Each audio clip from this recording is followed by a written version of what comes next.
दोस्तों, अगर आपको ऐसा लगने लगा है कि आपकी लाइफ आउट ऑफ कंट्रोल होने लगी है, तो इसका मेन रीजन हो सकता है कि आप उन सभी कामों को ढीले करे जा रहे हैं जो करना आपके लिए बहुत जरूरी है। अमेरिकन साइकोलॉजिस्ट एंड ऑथर नील फ्योरे कहते हैं, प्रोक्रेस्टिनेशन एक ऐसी आदत है जिसे हम अपने पेन को अवॉइड करने यानी कि टालने के लिए डेवलप करते हैं।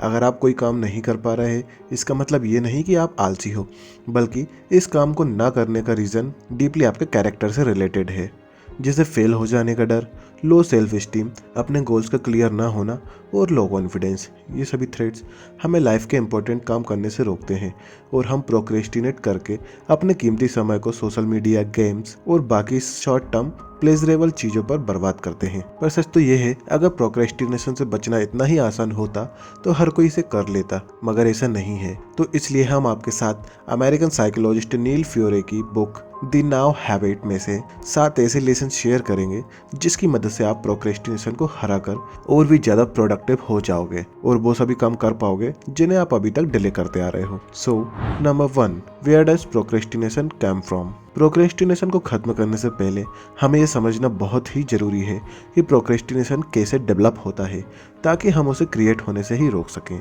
आपको कोई काम करना पसंद नहीं है तो इसका रीज़न ये है कि पास्ट में उस काम से रिलेटेड कुछ नेगेटिव फीलिंग्स अटैच हैं, जैसे आप उस काम में लास्ट टाइम फेल हो गए थे, लास्ट टाइम उस काम को करते समय बहुत ज़्यादा फ्रस्ट्रेटेड थे और मेंटल पेन फील करा करते थे, या फिर उस काम को करने के लिए लोगों ने आपको क्रिटिसाइज करा था, या आपके पेरेंट्स और टीचर या आपके बॉस ने आपको डांटा था। और प्रोक्रेस्टिनेट करने से आप इन सभी नेगेटिव फीलिंग्स को दोबारा एक्सपीरियंस करने से बच जाते हो। इसलिए अगर आप किसी काम को करने के लिए प्रोक्रेस्टिनेट रहे हो जो आपके लिए बहुत इंपॉर्टेंट है, तो सबसे पहले आपको ये देखना होगा कि आप उस काम को प्रोक्रेस्टिनेट क्यों कर रहे हो, आप किन नेगेटिव फीलिंग्स को अवॉइड कर रहे हो। और जब आप उन सभी रीजंस को जान जाओगे तो आप माइंडलेसली प्रोक्रेस्टिनेट करना बंद कर दोगे। Number 2, keep track on your time. Author कहते हैं, अपने टाइम को ट्रैक करने से आप अपने दिन के 24 घंटों को अच्छे से मेजर कर सकते हो, जो आपको ये कॉन्फिडेंस देता है कि आप इसे इम्प्रूव कर सकते हो।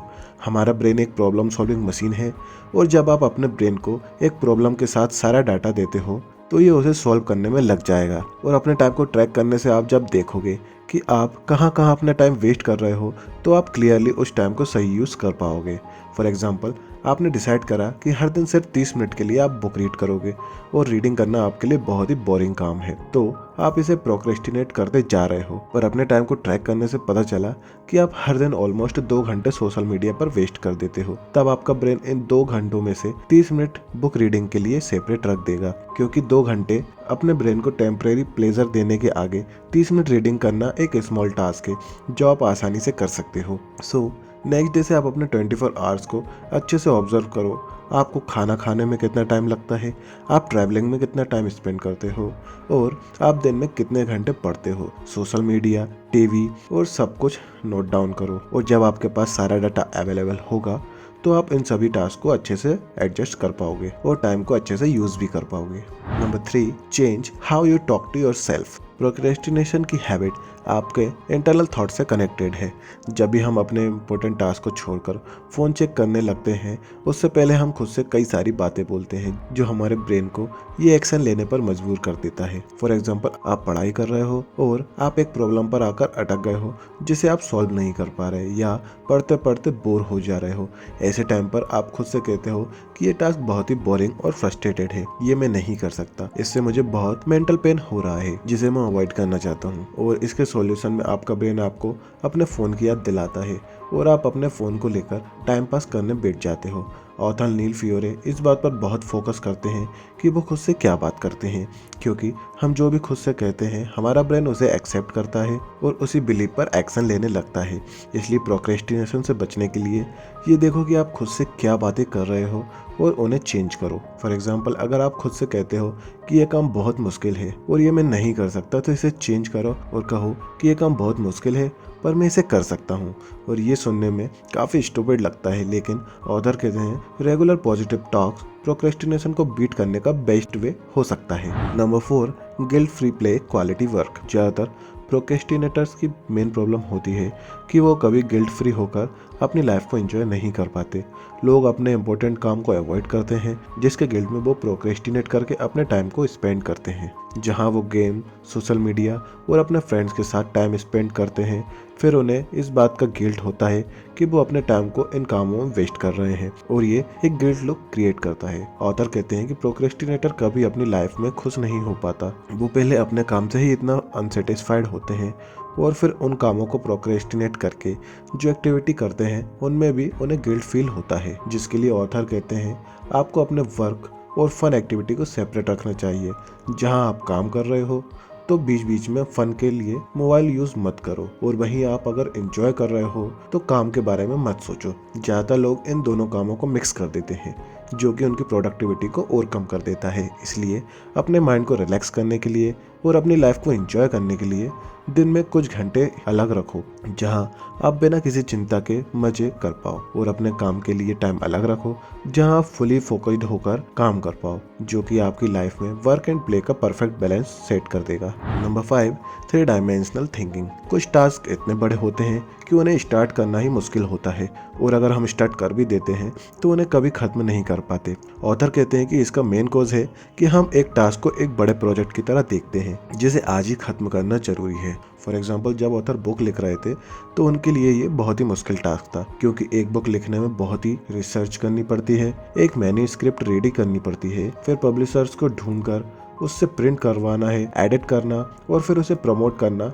इन सभी काम में बहुत मेहनत लगती है, जिसे करना हमारा ब्रेन अवॉइड करता है। इसे होता है 2 डायमेंशनल थिंकिंग कहते हैं, जहां हम इन सभी कामों को एक साथ देखते हैं।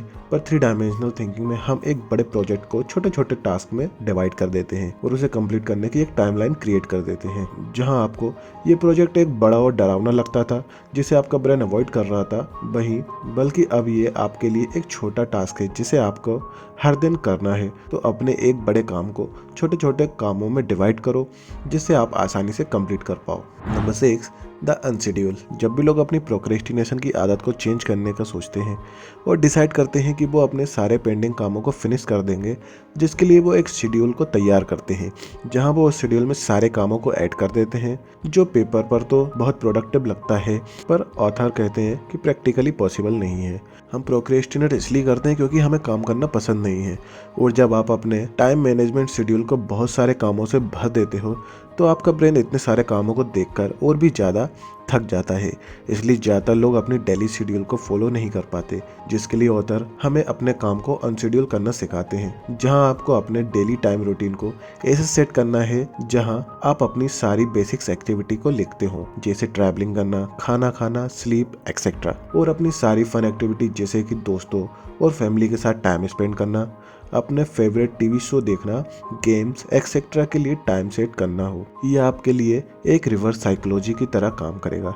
जब आपके ब्रेन को डेली शेड्यूल में कोई काम नहीं देखेगा तो वो उस काम को बिना किसी एफर्ट के फॉलो करेगा, और जो स्पेस खाली रह जाएगा आप उसे अपने क्वालिटी वर्क में टाइम दोगे तो आप देखोगे कि आपके पास 24 में से कुछ घंटे बचे हैं जिनका आप अपने इंपॉर्टेंट काम के लिए यूज कर सकते हो। Number 7, prepare for setbacks. अपने प्रोक्रेस्टिनेशन को खत्म करना बहुत ईजी नहीं होने वाला है, क्योंकि आपने इस हैबिट को बनाने के लिए कई साल लगा दिए, तो इसे खत्म करने में भी टाइम लगेगा, जहां आप कई बार फेल होगे। अब ज़्यादातर लोगों की प्रॉब्लम ये है कि वो बहुत मेहनत करके अपनी इस हैबिट को ख़त्म करने का ट्राई करते हैं, पर जैसे ही वो फेल हो जाते हैं वो क्विट कर देते हैं, क्योंकि उन्हें लगता है कि वो कभी खुद को चेंज नहीं कर पाएंगे। और ऑथर कहते हैं कि किसी भी हैबिट को बनाने या तोड़ने के लिए हमें फेलियर्स को एक्सेप्ट करना चाहिए। जैसे कि अगर आप जिम जाना स्टार्ट करते हो और प्लान करते हो कि आप वीक में 6 दिन जिम जाओगे, ये कहने से बेटर है कि आप कहो कि आप कभी भी लगातार 2 दिन से ज़्यादा जिम मिस नहीं करोगे।